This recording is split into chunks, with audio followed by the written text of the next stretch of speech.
राधानगरी तालुक्यातील कपिलेश्वर येथे जिल्हा परिषद प्राथमिक शाळेत महाशिवरात्रीच्या पार्श्वभूमीवर विशेष पालक मेळाव्याचं आयोजन करण्यात आलं। या मेळाव्यात शाळेच्या सर्वांगीण विकासासाठी पालकांचा सहभाग महत्त्वाचा असल्याचं मत मुख्याध्यापक S.R. पाटील यांनी व्यक्त केलं। यावेळी विद्यार्थ्यांच्या शैक्षणिक प्रगतीचा आढावा घेण्यात आला। शिक्षकांनी शाळेतील विविध उपक्रम, स्वच्छता, नियमित उपस्थिती आणि गुणवत्तापूर्ण शिक्षणाबाबत माहिती दिली। महाशिवरात्रीनिमित्त बेलवृक्षाचे धार्मिक, पर्यावरणीय आणि औषधी महत्त्व उपस्थितांना समजावून सांगण्यात आलं। कोल्हापूर निसर्ग मित्र परिवाराचे अनिल चौगले यांनी बेलवृक्षाचे औषधी उपयोग स्पष्ट करताना त्याची पाने, फळे आणि मुळे विविध आजारांवर उपयुक्त असल्याचं सांगितलं। उन्हाळ्यात बेलफळाचे सरबत आरोग्यास लाभदायक असल्याचंही त्यांनी नमूद केलं।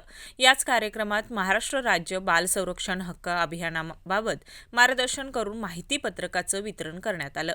या उपक्रमामुळे शिक्षणासोबतच पर्यावरण संवर्धन आणि बाल हक्कांचा संदेश समाजात पोहोचवल्याचे समाधान पालक आणि ग्रामस्थांनी व्यक्त केलं।